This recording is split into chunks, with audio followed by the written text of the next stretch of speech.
ఏలూరులో దొరికే తెల్లంకాయలు చాలా లేతగా ఉంటాయండి. చూడ్డానికి చాలా లావుగా ఉన్నా గూడా కాటాలో ఏస్తే మాత్రం లైట్ వెయిట్ ఉండి బోలెడన్ని తూగుతాయి అనమాట. దాంట్లో గుడ్లేసి వండారు. నెక్స్ట్ లెవెల్ ఉంది. ఇంక ఇదంతా మా అమ్మగారోళ్ళ ఇంట్లో ఎనక సైడ్ ఉన్న గార్డెన్ ఏరియా. ఈ మట్టి మొత్తాన్ని తవ్విస్తున్నారు. మొక్కలన్నీ పీకించేసి కొత్త మట్టేస్తున్నారనమాట. ఎందుకంటే కొత్త మొక్కలన్నీ పాతడానికి. ఇంక ఈ అంటారా ఈ తొట్లు ఎంతమందికి తెలుసో కామెంట్ చేయండి. మా చిన్నప్పుడైతే ఇవే తొట్లండి. వీటిల్లోనే నీళ్లు స్టాక్ చేసుకుంటూ ఉండేవారు. ఇప్పుడంటే ఇలా డస్ట్‌బిన్‌లాగా పక్కన పారేసాం గానీ, అప్పట్లో ఇవే బాత్ టబ్‌లు, స్విమ్మింగ్ పూల్స్ మా అందరికిని.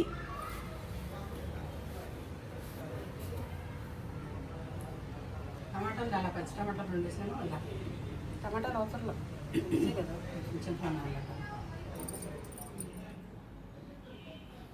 ఈ తెచ్చిన శీలావతి చేపల్ని ఇంక మంచిగా పులుసు పెట్టేశారు మా అమ్మగారు. పులుసులో లాస్ట్‌లో ఇలాగ పచ్చిమిరపకాయలేస్తారండి. అలా ఎయడం వల్ల ఏంటంటే, మనం తినేటప్పుడు ఆ పచ్చిమిరపకాయ గూడాని పేస్ట్‌లాగా అయిపోకుండా తినడానికి భలే ఉంటదని చెప్పి చేపల పులుసులో స్పెషల్‌గా అలా ఏస్తారనమాట. చేపల పులుసు కొంచెం ముందుగానే చేసి రెడీగా పెట్టేసుకుంటే, మనం తినే టైంకి బాగా ఊరిపోద్ది చూసారా? అప్పుడు టేస్ట్ బావుంటదండి.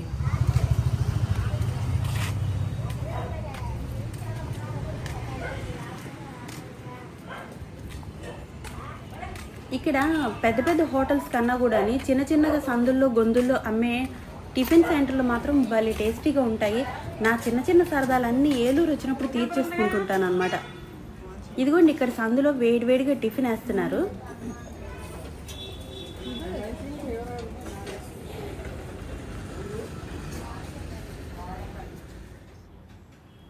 వీళ్ళ దగ్గర పూరి, ఇడ్లీ, పునుకు, దోస ఇలాంటివన్నీ దొరుకుతాయి. పొద్దున్న 6కి స్టార్ట్ చేసుకుంటే వీళ్ళకి 9:30, 10కల్లా మొత్తం ఖాళీ అయిపోద్దండి. ఇలా ప్రతి సందులోనూ ఒకళ్ళు అమ్ముతూనే ఉంటారనమాట. జనరల్‌గా పెద్ద హోటల్స్ కన్నా కూడా మాలాంటి టౌన్స్‌లో, విలేజెస్‌లో ఇలాంటి హోటల్స్‌కి ఎక్కువ ప్రిఫరెన్స్ ఇస్తాం మేము. ఇదంతా గూడాని ఇంకా మనకి ఆర్ఆర్‌పేట ఏరియాలో ఒక లైన్ అనమాట. సరే మెడికల్ షాప్ దాకా వచ్చాను కదా అని చెప్పేసి అక్కడ కూడా ఒక వీడియో తీసుకుంటున్నానండి. ఇదంతా మనకి ఆర్ఆర్‌పేట అటు సైడు, రామచంద్రావుపేట ఇటు సైడ్ మొత్తం 12 పంపుల ఏరియా అంటారు. ఈ మధ్యలో మొత్తం రెసిడెన్షియల్ ఏరియాలేలెండి. మెయిన్ రోడ్ వైపుకొచ్చేసి మనకిలాగా షాప్స్ అవి ఉంటాయి. ఇక్కడ దొరికే టిఫిన్స్ అయ్యి కూడా చాలా తక్కువ రేట్‌లో ఉంటాయి. ఇప్పుడు ఈ పూరీలైతే మాత్రం కాకపోతే మైదా పిండితోనే చేస్తున్నారులెండి. నేను గోధుమ పిండితో చేస్తే బావుండు అనుకున్నా గానీ, ఇడ్లీలును చట్నీ మాత్రం నిజంగా చాలా టేస్టీగా ఉంటాయండి. వీళ్ళ చట్నీ ఫ్లేవర్ మాత్రం ఇంకసల నెక్స్ట్ లెవెల్ అంతే. ఇదిగో ఇక్కడ చూసారా ప్లేట్‌లో ఇప్పుడు ఈ 4 పూరీలు రూ. 20 అనమాట. ఈ పునుకులు రూ. 20.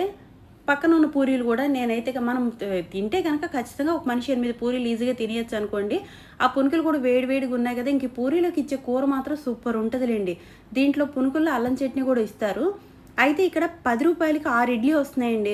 రూ. 10కి మనకి టీయే రావట్లేదు. ఇక్కడ 6 ఇడ్లీ వచ్చేస్తున్నాయి చూసారా? అదే మెయిన్ స్పెషాలిటీ అనమాట. ఒక మధ్య తరగతోళ్ళకి చక్కగా కడుపు నిండిపోద్ది. రూ. 100 పట్టుకెళ్తే ఫ్యామిలీ మొత్తానికి గూడాని. ఇంకా సడన్‌గా వర్షం స్టార్ట్ అయిపోయింది చూసారా మాకైతే మాత్రం.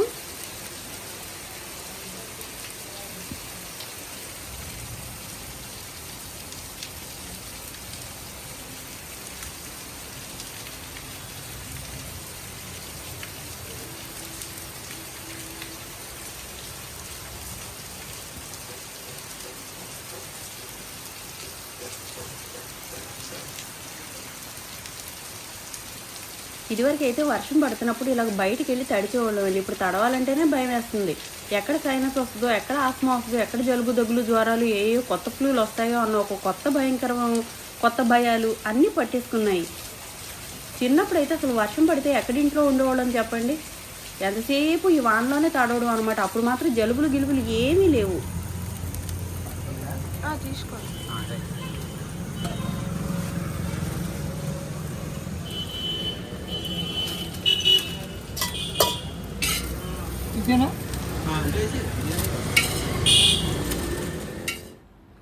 సాయంత్రం వర్షం పడింది కదా! నాకైతే ఇక్కడ చికెన్ ఫ్రై పీస్ బిర్యానీ తినాలనిపించిందండి.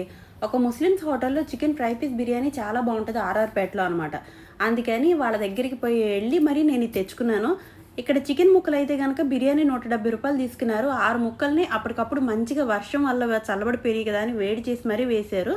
దీంతో పాటుగా బిర్యానీ రైస్ అనమాట. ఇంకా షేర్వా కట్ట, గోంగూర, రైతా కామన్.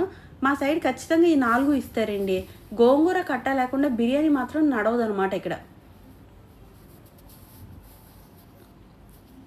పెరుగు చట్నీలో కూడా మంచిగా ఫ్రెష్ పెరుగు వేసారు. ఈయనైతే మాత్రం బిర్యానీ మాత్రం చాలా బాగుంది. ఇక మేము తినేసిన తర్వాత మా ఇంట్లో తరతరాలుగా ఈ పిల్లులు పెరుగుతున్నాయండి. మా నాన్నగారిని చూస్తే కాలు చుట్టూ పాముకుంటూ తిరుగుతాయి. అదే మా అమ్మగారిని చూస్తే కిలోమీటర్ దూరం పారిపోతాయి అనమాట. వీటి తాతలు, వాటి ముత్తాతలు కూడా మా దగ్గరే పెరిగినాయి. రోజు మా నాన్నగారు ఇంత తీసుకెళ్ళి కొంచెం పిల్లులకి వేస్తూ ఉంటారనమాట. దానివల్ల ఇదిగోండి ఈ పూట కూడా బిర్యానీ తినేసి చీకట్లో చక్కగా పడుకోవడానికి వెళ్ళిపోతున్నాయి. ఇవే మా ఫ్రెండ్స్.